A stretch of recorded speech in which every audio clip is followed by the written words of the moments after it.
दोस्तों, जीवन में अक्सर हम अपनी असफलताओं के लिए किस्मत को दोष देते हैं। हम सोचते हैं कि हमारे पास पर्याप्त संसाधन नहीं है, हमारी मेहनत बेकार जा रही है और बाकी लोग हमसे बेहतर हैं। लेकिन क्या कभी हमने यह सोचा है कि हमारी असली समस्या हमारी सोच और हमारे कर्म हैं? आज मैं आपको एक ऐसी प्रेरणादायक कहानी सुनाने जा रहा हूं जो न सिर्फ आपकी सोच को बदल देगी, बल्कि आपको यह भी सिखाएगी कि किस्मत के भरोसे बैठने से कुछ नहीं होता। हमारी किस्मत तभी बदलती है जब हम अपने कर्मों में विश्वास रखते हैं।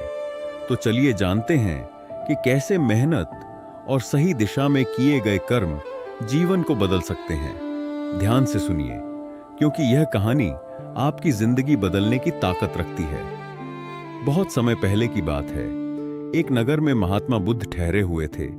तभी वहां पर एक किसान आया और वह महात्मा बुद्ध से कहता है, हे बुद्ध, मेरी किस्मत बहुत खराब है। मैं जो भी काम करता हूं वह सब बिगड़ जाता है। मुझे मेरी मेहनत का कोई फल नहीं मिल पाता। मैं एक किसान हूं, मैं खेती करता हूं, लेकिन मेरी फसल कभी अच्छी नहीं हो पाती और इसी वजह से मैं बहुत परेशान रहता हूं। पता नहीं क्यों मेरे साथ ही ऐसा क्यों होता है।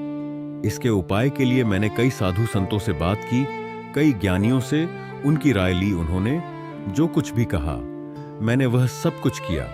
मैंने सभी तरह के अनुष्ठान, पूजा पाठ और यहां तक कि हर प्रकार के कार्य करके देख लिए, लेकिन फिर भी मुझे इसका कोई लाभ ही नहीं मिल रहा। और वहीं पर मेरे अन्य गांव वाले, उन सब की फसल बहुत अच्छी होती है, जबकि वह अपने खेतों में उतनी मेहनत भी नहीं करते, लेकिन फिर भी उनकी फसलें हमेशा ही बहुत अच्छी होती हैं। मैंने सुना है कि आप सभी की समस्या का समाधान करते हैं, इसीलिए मैं आज आपके पास आया हूं। क्या आप मेरी समस्या का समाधान कर सकते हैं? हे तथागत, क्या आप मेरी किस्मत बदल सकते हैं? उस किसान की वह सारी बातें सुनकर महात्मा बुद्ध मुस्कुराने लगे और उस किसान से कहते हैं, भंते, तुम्हारी किस्मत तो पहले से ही बहुत अच्छी है, सब कुछ तो तुम्हारे पास ही है। फिर भला तुम ऐसा क्यों कहते हो कि तुम्हारी किस्मत अच्छी नहीं है? इस पर वह किसान महात्मा बुद्ध के इस प्रश्न का जवाब देते हुए कहता है, हे तथागत, मेरे पास क्या है? मेरी किस्मत इतनी खराब है कि जिस भी काम में मैं हाथ लगाता हूं वह सारे कार्य बिगड़ जाते हैं। मैं चाहकर भी अपने खेतों में अच्छी फसल नहीं उगा पाता, जबकि वहीं पर मेरे गांव के अन्य लोग अच्छी फसलें उगा लेते हैं और वे लोग मेरी जितनी मेहनत तक नहीं करते। तो ऐसे में भला मेरी किस्मत कैसे अच्छी है?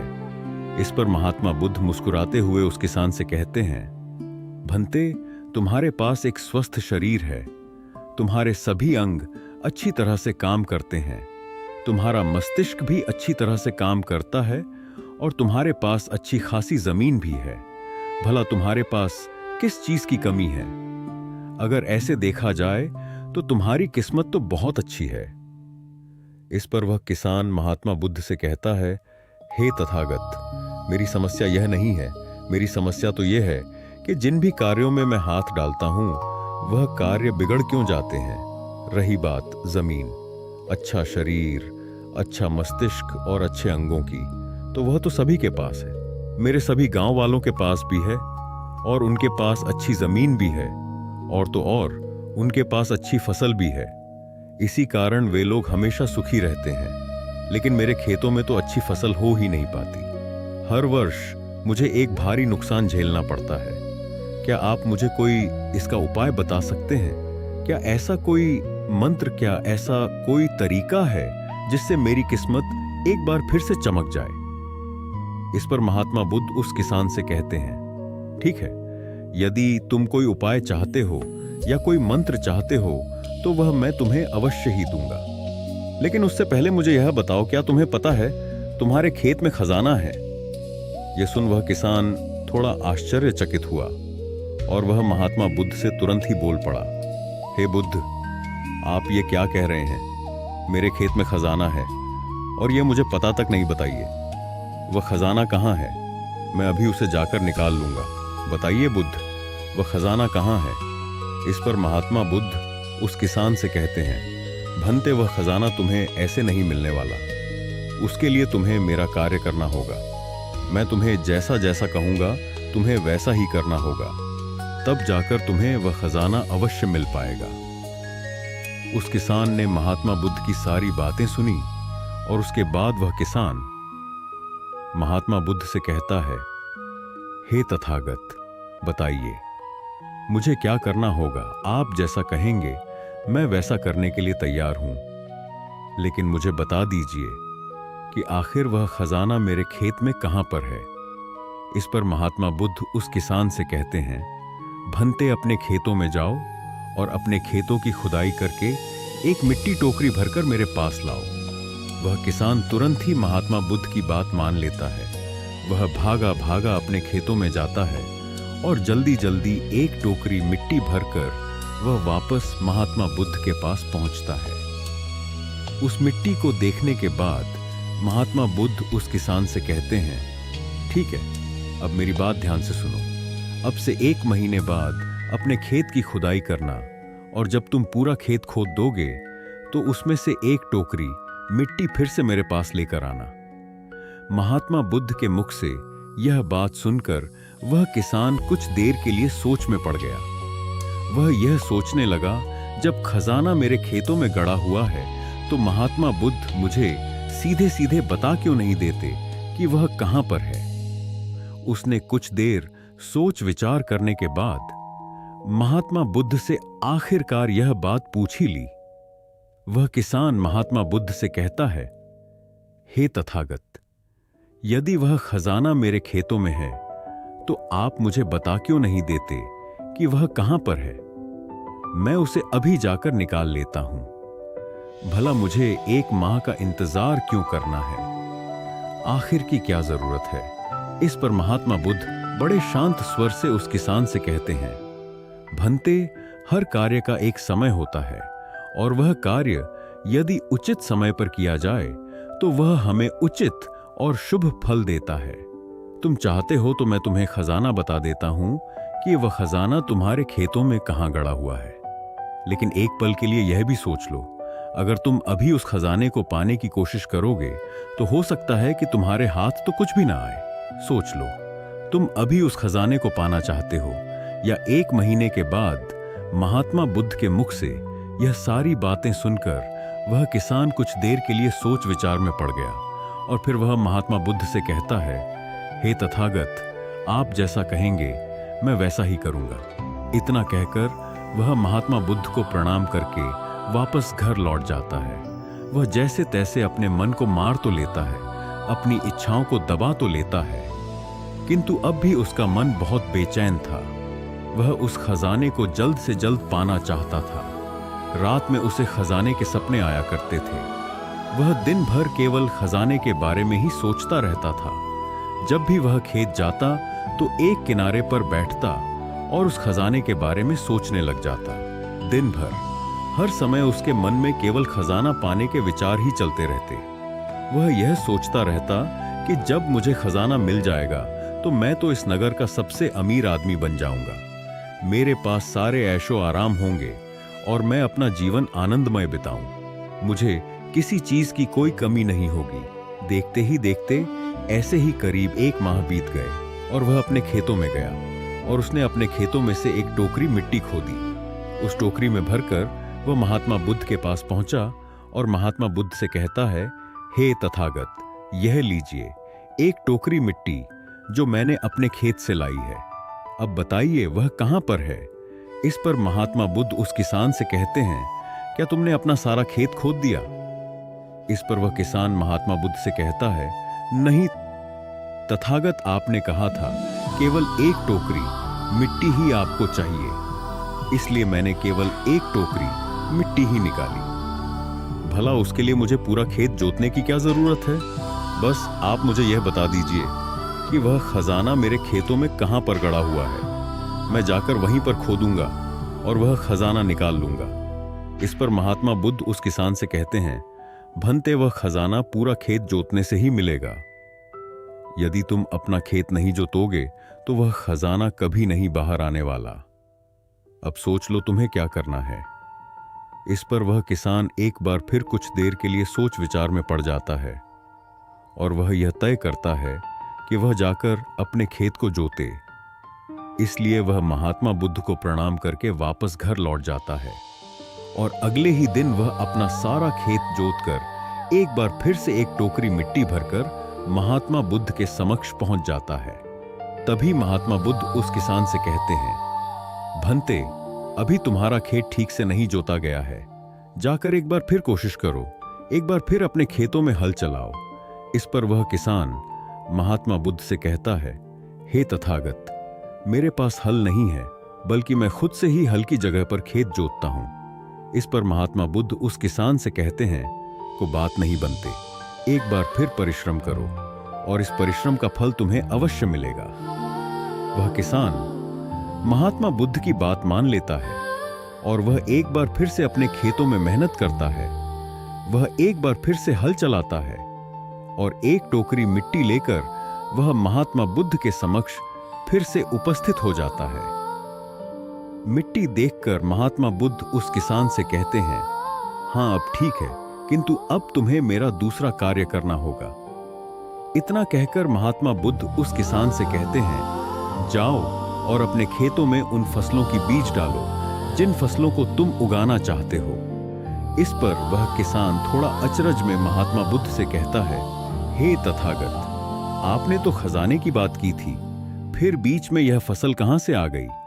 इस पर महात्मा बुद्ध उस किसान से कहते हैं, भंते, अगर तुम्हें खजाना चाहिए तो तुम्हें मिट्टी में बीज तो डालने ही होंगे। इस पर वह किसान महात्मा बुद्ध से कहता है, हे तथागत, आप जैसा कहेंगे मैं वैसा करने के लिए तैयार हूं, किंतु यदि मैं अभी बीज लेने जाऊंगा तो वह मुझे महंगे पड़ेंगे और अभी मेरे पास इतना धन भी नहीं है। यदि मैं कुछ समय बाद उसे लेने जाऊंगा तब वह मुझे सस्ते मिल सकते हैं।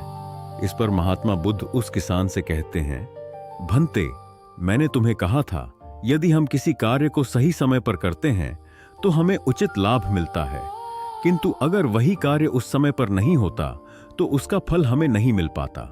इसीलिए आज ही जाओ और अपने खेतों में बीज डालो। वह किसान महात्मा बुद्ध की बात मान लेता है।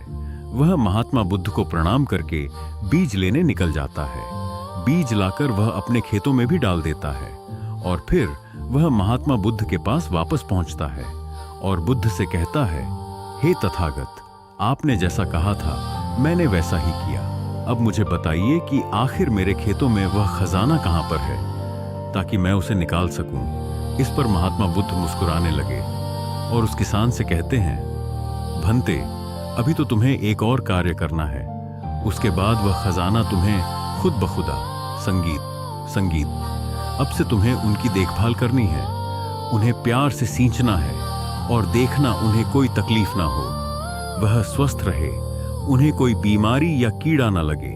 यदि ऐसा हुआ तो तुम्हें वह खजाना नहीं मिल पाएगा, और यदि तुम्हारे खेत का हर एक बीज अंकुरित हो गया और वह अपनी संपूर्णता तक पहुंच गया तो वह खजाना तुम्हें अवश्य ही दिखाई देगा और तब तुम्हें मेरे पास आने की कोई आवश्यकता भी नहीं पड़ेगी। उस किसान ने महात्मा बुद्ध की सारी बातें मान ली और उसके बाद वह महात्मा बुद्ध को प्रणाम करके वापस घर लौट गया।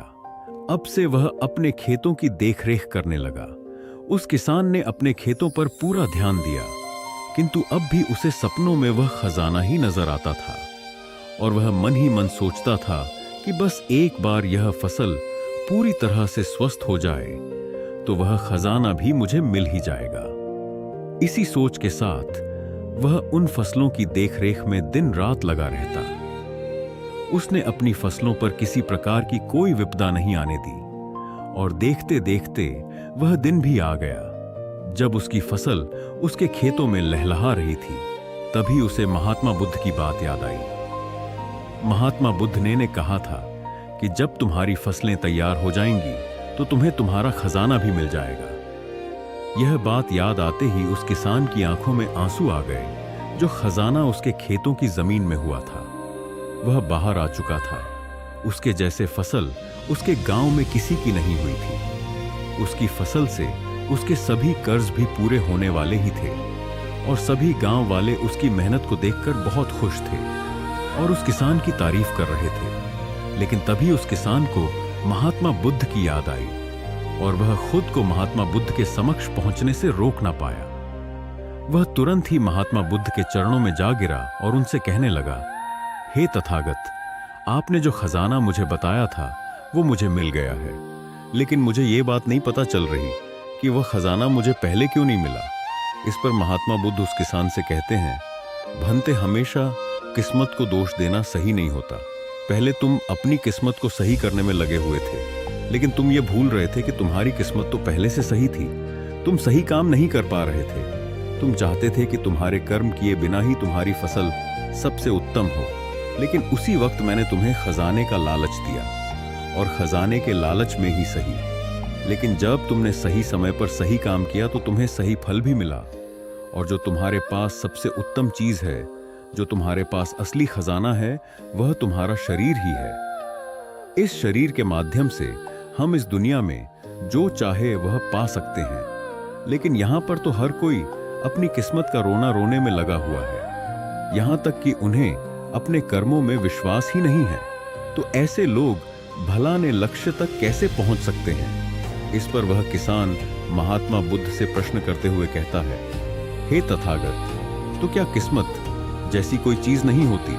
इस पर महात्मा बुद्ध मुस्कुराने लगे और उस किसान से कहते हैं, भंते, किस्मत क्या है? किस्मत हमारे ही सत्कर्म है, और यह सत्कर्म ही हमें ऊर्जा और शक्ति प्रदान करते हैं ताकि हम सही दिशा में कार्य कर सके, और इन कार्यों से ही हम अपने जीवन के लक्ष्य को प्राप्त भी कर सकते हैं।